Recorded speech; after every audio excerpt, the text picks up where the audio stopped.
স্বাধীনতার আজকে 54 বছর পর কেন মেয়েরা নিজের নিরাপত্তা নিয়ে রাস্তায়? কারণ সেই স্বাধীনতা আন্দোলন থেকে শুরু করে এখন পর্যন্ত আমরা যদি আপনার প্রশ্নের পরিপ্রেক্ষিতে স্বাধীনতা যুদ্ধের দিকেই যাই, আমরা যখন শহীদদের নিয়ে কথা বলি, আমরা কতটা মেয়েকে নিয়ে কথা বলি, আমরা কতজন নারী শহীদের নাম জানি, কতজন বীরাঙ্গনার নাম জানি।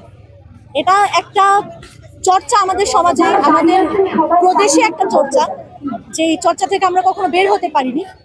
যে মেয়েরা পর্দার আড়ালে থাকবে, মেয়েদের অর্জন, মেয়েদের দুঃখ, মেয়েদের অসুবিধা, মেয়েদের চাহিদা সবকিছু আড়ালেই থেকে আছে এখন পর্যন্ত।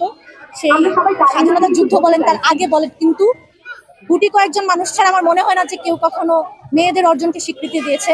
আপনাকে প্রশ্ন করলে আপনিও বীরাঙ্গনা কয়জনের নাম বলতে পারবেন, কয়জন নারী শহীদের নাম বলতে পারবেন, মুক্তিযুদ্ধে অংশগ্রহণ করেছে এরকম কয়জন নারীর নাম বলতে পারবেন?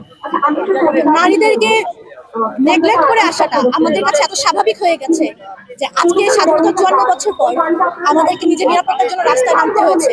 এই বাংলাদেশে, শুধু বাংলাদেশে না, গোটা ভারতবর্ষ বলেন, আপনি ওয়েস্টার্ন কান্ট্রিজ গুলোতে বলেন, কোথাও কোনো পুরুষকে তার অধিকার নিয়ে রাস্তায় নামতে হয় না। পুরুষেরা রাস্তায় নামে চাকরির জন্য, বেতনের জন্য, পুরুষেরা রাস্তায় নামে ভাতা পেনশনের জন্য, কিন্তু কোনো পুরুষকে কখনো দেখেছেন রাস্তায় কোনো মেয়ের হয়ে নামতে?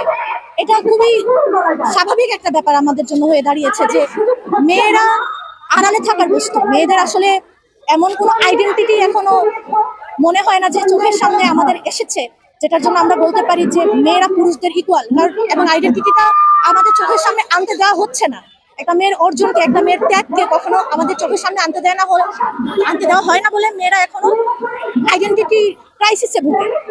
একটা অফিস আদালতের একটা প্রজেক্টে বলুন, রাস্তাঘাটে বলুন, সমাজের কোনো জায়গায় বলুন, মেয়েদের অবদান থাকলে সেটাকে সবসময় পাশ কাটিয়ে যাও। আমাদের তরুণরা আমাদের প্রতিনিধি হয়ে দেশের দায়িত্ব নিয়েছে বলে ওরা এই জিনিসটা বুঝতে পারবে সেটা আমি মনে করি না।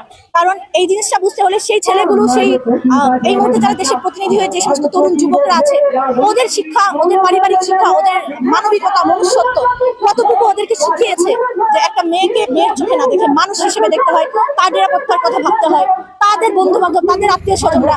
আসলে চেঞ্জটা নিজের ঘর থেকে শুরু করতে হয়।